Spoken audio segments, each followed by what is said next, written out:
Alright, so this is the main base screen. There's a lot of options, but for now we're going to get you straight into the fight, so we're going over to the supply menu first.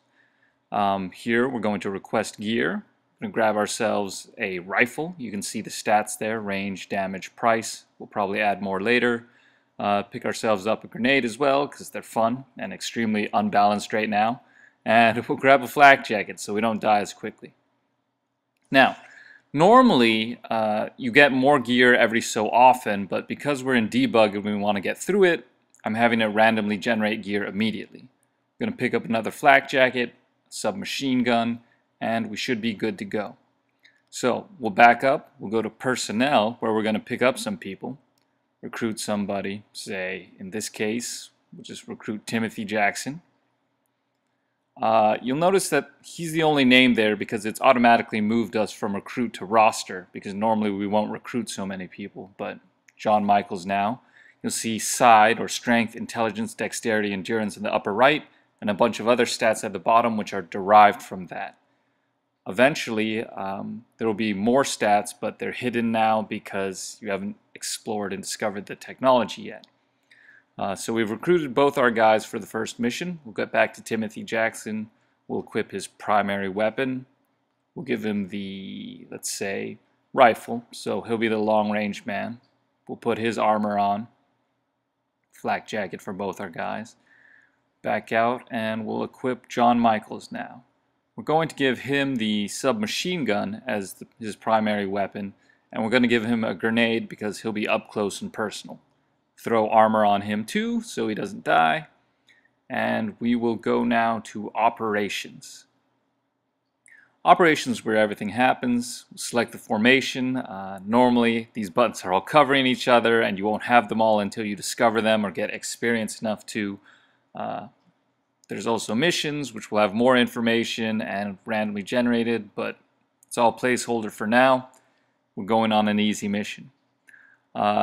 Here's the field. It's a desert terrain right now. You'll notice the enemy has 1 rifle and 3 pistols. That's just randomly generated as an easy mission right now. Our guys, of course, have a rifle and a submachine gun. The submachine gunner has grenades as his secondary weapon. You'll notice that everyone takes pauses in between. It's not turn-based. These pauses are actually based on stats such as leadership, aggression, their strength, dexterity, whether they're under fire or not. It's really a stat-based game. You'll notice he threw the grenade. There's a bit of deviance because he's a lower level, lower stats, and there's a 3 to 5 second delay. So it's kind of random like real-life grenades. He landed a good one there, opening fire at close range. The enemy's trying to close to pistol range. They're getting mowed down.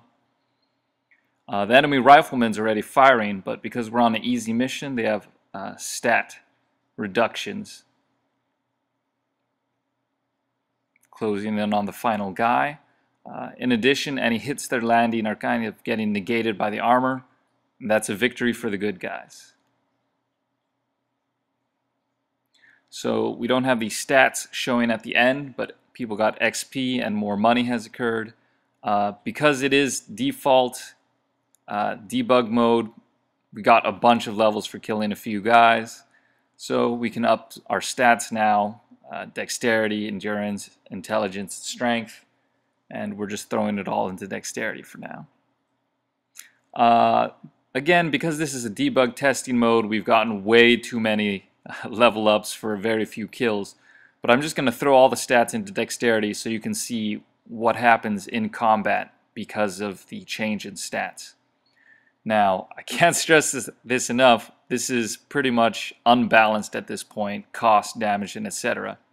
So you'll see our guys are really going to move because they have increased dexterity.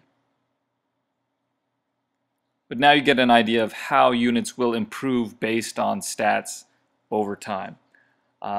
So that's pretty much for the demonstration. If we want more videos, if you guys request more, I'll put them up. We can visit into the other gameplay aspects or into the other menus of the thing, but that's it for now.